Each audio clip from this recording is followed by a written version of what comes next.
I'm going to go out and say it. Stocks are reaching a critical market juncture. You guys have been hearing us beat the bull drum. Well, we know that our favorite indicator, the big money index, is starting to fall. So this is a great video that you're going to want to pay attention to. Let's go ahead and get to it. So we get this question all the time. Where do markets go from here? The answer is it's all relative. I'm going to go back to a New York Times article in 1929. They said it best. They're describing Albert Einstein's theory of relativity. Put your hand on a hot stove for a minute and it seems like an hour. Sit with a pretty girl for an hour and it seems like a minute. That's relativity. And it got me thinking about the stock market, because how can you be so long-term bullish, yet you could be a little hesitant over the near term?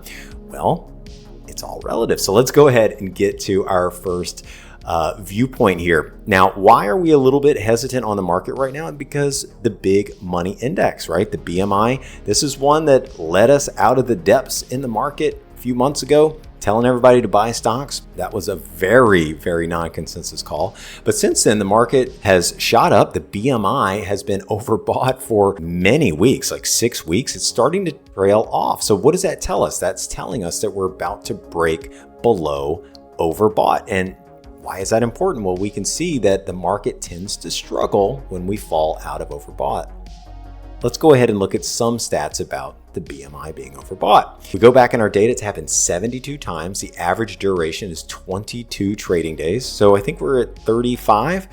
But to put that into perspective, there have been many instances where we have had longer overbought periods than 35. So what we're seeing right now, it's not out of the ordinary. It's just what happens when you have a powerful rally.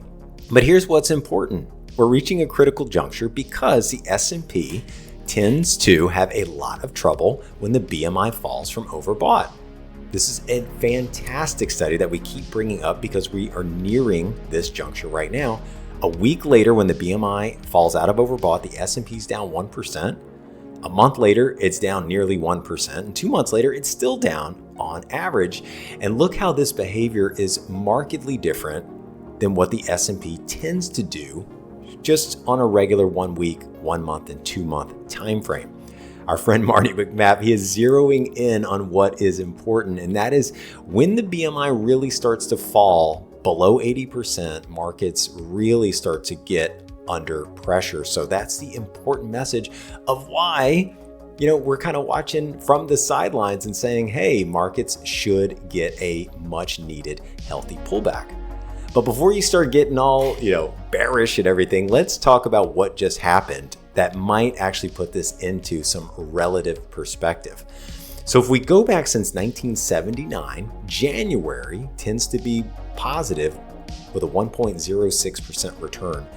And then for the full year, right, this is over 40 years of data, the S&P is up 10.35%. So people are like, oh, you should get 10% a year on average in the stock market. This is what they are referring to, okay? But what happens when you have a very bullish January like we just had in 2024? Turns out that whenever we are up in the month of January, it tends to be a very bullish omen for the rest of the year. Let me show you what I'm talking about.